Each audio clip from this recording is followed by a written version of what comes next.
Hello everyone, this is Kroby. Welcome back to another episode of my Final Fantasy X Let's Play.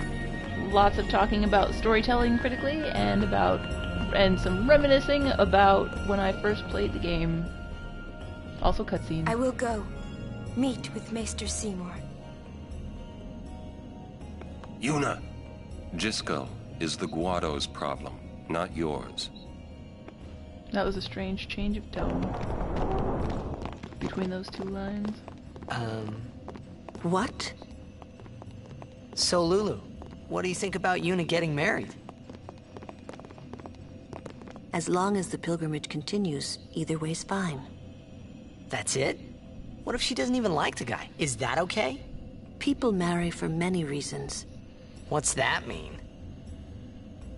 Sometimes marriage doesn't require love, you know? Defeat sin and bring joy to the people of Spira. Get married and bring joy to the people of Spira. For Yuna, they're just two ways down the same road. All you need is determination. If you have that, you don't need love. I don't know. I just don't get it. Neat thing about that cutscene there is that with the close-up of Lulu's lips from the side, you can definitely see how much care went into the lip-syncing originally, but it also didn't match the English. It was definitely lip-synced for the Japanese version. I was gonna say something else and I don't remember what, because the purple lips distracted me.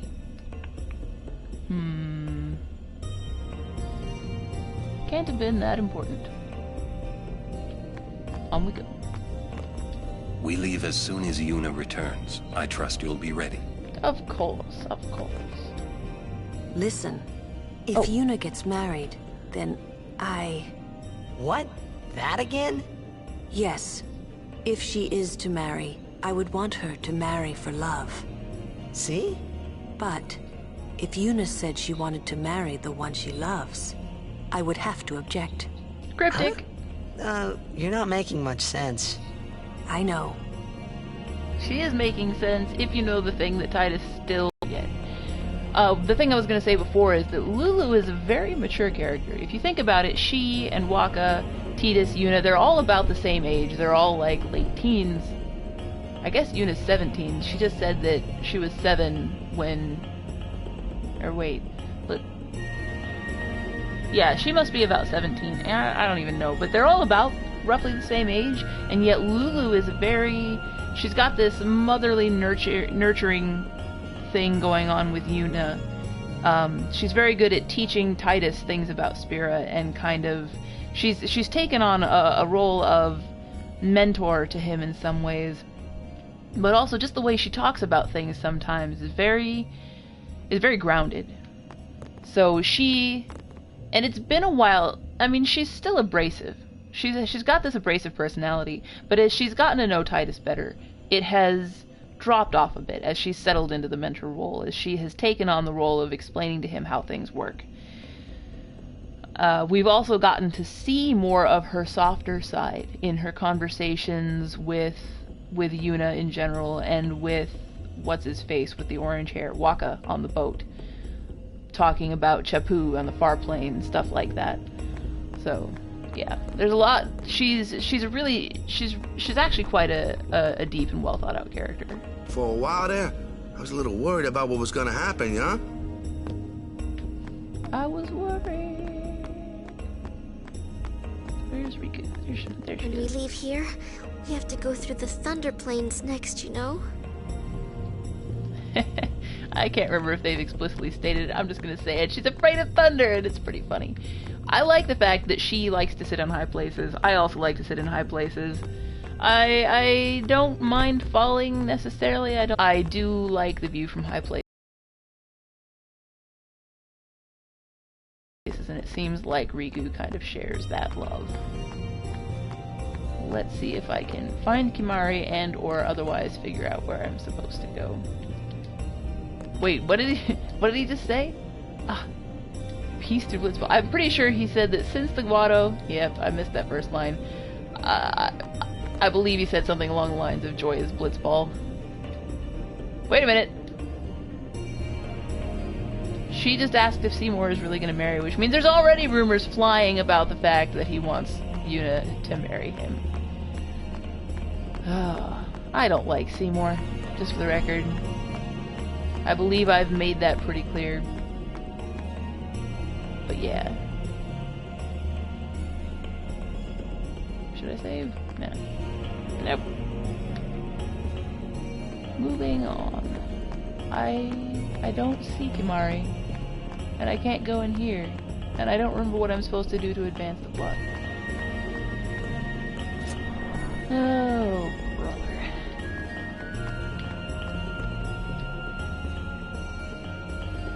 I'll just be killing time at light speed.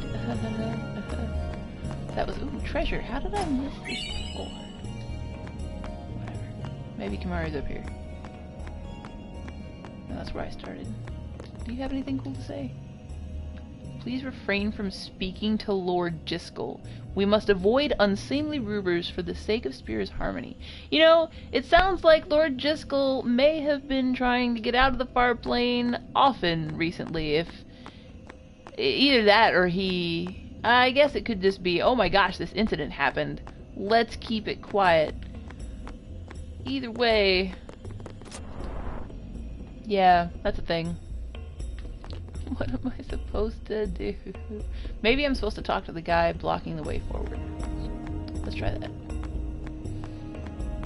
Let me out! Aha! My! Called it. Was the Lady Summoner not with you? She was. No, she's at Seymour's place. That's Maester Seymour, or Lord Seymour. Oh, I'll be careful. Sorry. That's all right. Oh, Maester Seymour left Guado Salam a short while ago. You serious? I believe he went to the temple in Makalania. Maester Seymour is also the high priest of that temple. Whoa, I gotta tell the others. I wonder what the Japanese word used there in place of high priest was. Because we've got like the 4 Grand Maesters of Spira is the name of this planet, that's right. So we've got the 4 Grand Maesters of Spira, of which Seymour is one, and the fat guy leading the Crusaders is another. I don't believe we've seen the others 2 yet. Or no, sorry, they're the 4 Maesters of Yevon, that's what it is. And then there's also the Grand Maester. If we assume that the Grand Maester is High Priest of the Temple in Vauvel, we've got Seymour is the Grand Priest of one in Makalania, but we've already been to a couple of temples, right? There's the one in Besaid, there's the one in Kilika. Do I have 2 eons now? I have 3 eons now. So there's also the Jose temple, I think, is the one I've been to. So that's 5 temples: Bavel, Makalania, Jose, Kilika, and Besaid, for sure. But I guess that's exactly enough for 4 Maesters and 1 Grand Maester. I can't remember if there are any other temples, or if it's just those 5, and then Xanarkand is a holy place, and all the other eons are optional. Anyway, let's go tell everyone that Seymour is not here, and we are waiting for no good reason. That explaining animation is a little short. It repeats a little too easily. Lord Jiskel, please tell me. What can I do to help? She is Yuna, let's go! unhappy. Understandably so. She is one of those wholly devoted servant of the people kind of people.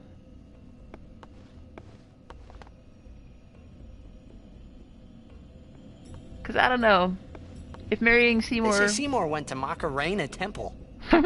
Makalania Temple. Alright. What I don't get is, why would the Lord Maester head off without a peep to anyone? Maybe he wasn't expecting Yuna's answer so soon. Ah, that's probably it. Or he's just a Yuna. douche. What is it? Oh, nothing. You're a poor liar. It's I love true, it's Orin. nothing. Come on, let's go. What was I saying about Yuna? She is devoted servant of the people kind. Oh, I remember what I was gonna say. If I were in her place and marrying Seymour would make everyone happy, I still wouldn't do it, because he is one, his fashion sense is terrible. But also, the things he's done have not inspired confidence in me. Nope, not even a little bit. We're here. Uh-oh. This place is ridiculous. How are we supposed to cross that? See the lightning rod towers? The lightning is drawn to them, hopefully. We head north, not too near and not too far from the towers, yeah? Meaning we should avoid wide open areas. I think I forgot something in Guado Salam. Yeah, I'll just stay there forever. Nice knowing you. Okay, I'll go.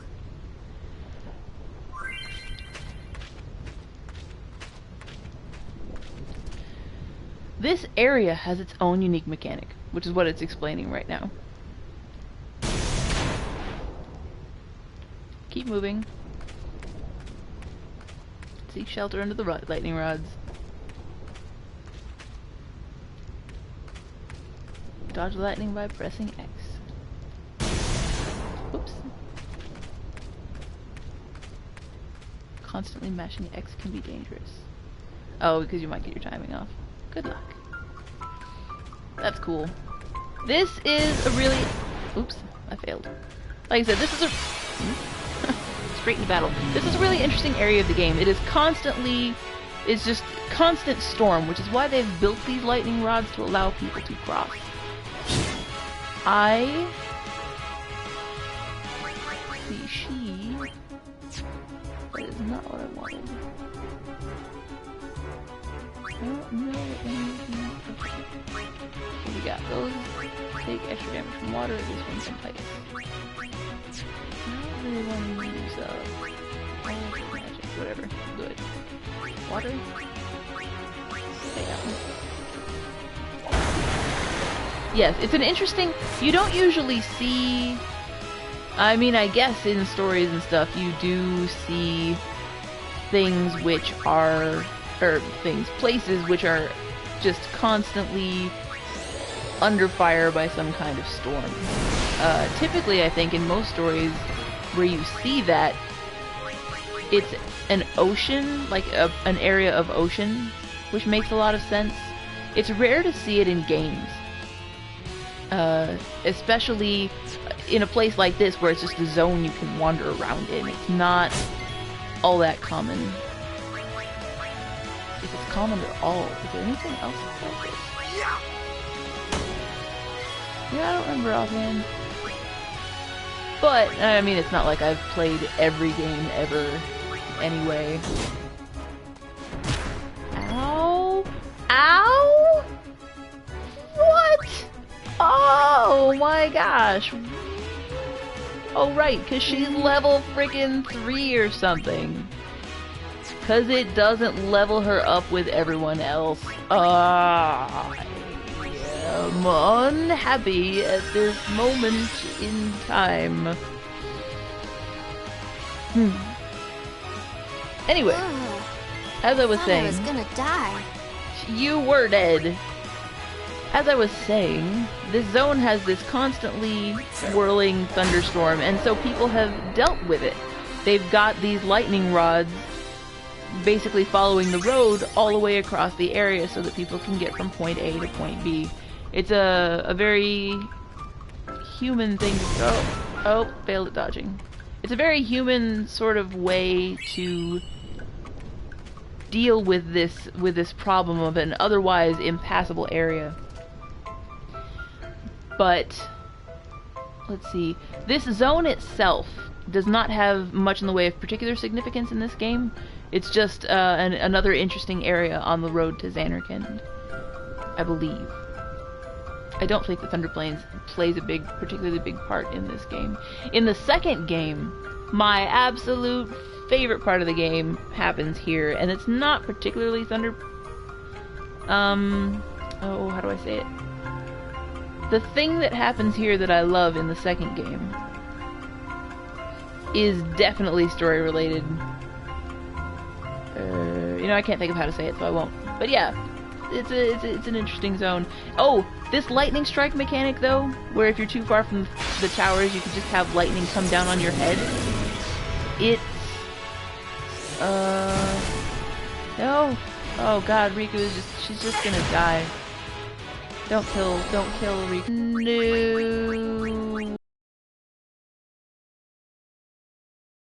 No. I'm just gonna spend the rest of my life right in here.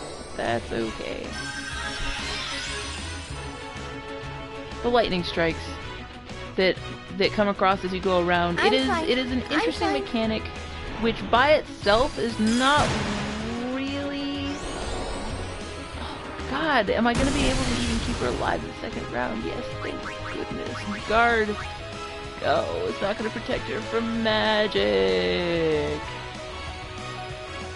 Come on. Heal my lady. So that hopefully she'll... Is it not? Okay, thank goodness. But hopefully she'll survive another round. Oh, 506. No, oh, God, just...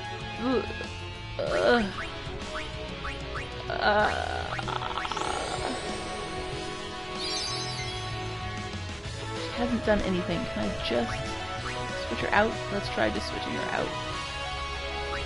At least long enough to get the number of things that can hurt things down. Thunder, so we want to use water on it. That's a lot of hit points. That's okay. I'll take it out pretty fast. Word. Lightning strikes as you walk around the zone. You don't usually see something like that in most games, which I honestly... I'm kind of glad for that. It's not exactly... Back on the field. It's okay for variety now and again, as it is in this game. This is the only zone that has it, therefore it's not really a big deal. However, if you had a game where you had something like that, where you had to dodge it or just get knocked down throughout the entire game, that would get annoying really quickly. So by itself, it's not really a big problem. However, to get, I want to say, Lulu's best weapon in the game, you have to dodge 200 lightning strikes in a row or something like that. It is ridiculous. I'm not going to bother for this playthrough. I know I've tried it in the past, and I can't remember if I've been successful or not. But yeah, it feels so needless. Like, why? I mean, it's a grindy thing. JRPGs in general have a tendency to be grindy, which is not necessarily a bad thing. I, at this point in my life, don't really want grindiness from my RPGs or any of my games, really. I prefer a tighter experience, which I can get in and enjoy it and get out. And this is partly because there are a lot of games available these days.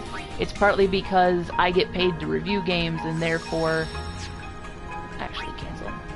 It's partly because I get paid to review games and therefore have people throwing more games at me than I could ever possibly play. I mean, that's definitely a factor to consider. There are people who spend $50 on a game and want to get a large number of hours on it, and there's nothing wrong with that. I am okay with spending $50 on something that lasts me 8 or 10 hours and is just like 8 or 10 hours of awesome with no grinding or whatever. I have games that are mindless things I can just do with my hands, and that's all the game is, and I love them, and when I want to play them, that's great. But at this point, what I want from an RPG is a good story, and/or combat system. Like the new Tales game, Tales of Zestiria, has a really great combat system. I'm too early to find out if I'm really going to enjoy the story, but reviews on Steam indicate that the story is not the best in the Tales game. If you're looking for a Tales game with a really good story, look elsewhere. But the combat's really good, right? And it is still a Tales game, and so far I'm liking the story. But I also know with this Tales game that at some point I'm going to have to grind, and that's just more hours to spend playing the game that I already know is going to take me a lot of hours to beat. And it's... As an adult with adult responsibilities who writes about games after my day job and who has been working on making a game, which has taken a lot of my time recently, it's just harder now. And I don't even have a family. I don't have a wife. Well, I don't have a wife. I don't have a wife. I don't have a husband. I don't have a significant other. I don't have kids. I don't have that extra burden on my time. And yet I still have trouble making time to be able to finish an RPG. Like, the reason it's been 2 weeks since I recorded any sessions, or did any recording sessions of Final Fantasy X to continue this Let's Play, is that I've been busy with Ultra Hat Dimension, with the game that we're about to release. Which is fine, but that's the sort of thing that leads me to prefer my narrative heavy game experiences to not have filler. To not have filler. I want my narrative experience to be lots of narrative, let's go. I want my mindless brain, unnecessary, keep my hands busy while I watch YouTube video games. While I watch YouTube and the descriptor games to be just that and not have a whole bunch of narrative for me to worry about. I prefer to have my games compartmentalized and be a tight, focused experience on whatever it's supposed to be. So, granted, I do still enjoy playing long RPGs. Who knows how many hours I have left on this Final Fantasy X Let's Play? I don't. I spent 120 hours on Dragon Age and only have I don't think I even have a full handful of achievements left that I haven't gotten. That's one that I'd like to get all the achievements in because, hey, why not? I really love that game. But for the most part, yeah, I don't really like having grinding in RPGs. That's a thing I can do without. But it looks like I'm gonna have to grind, actually. So it's also been, I've spent the last 3 or so minutes ranting, and this episode's at about 22.5 minutes long. So I'm gonna end this here. Yep. Have a good one.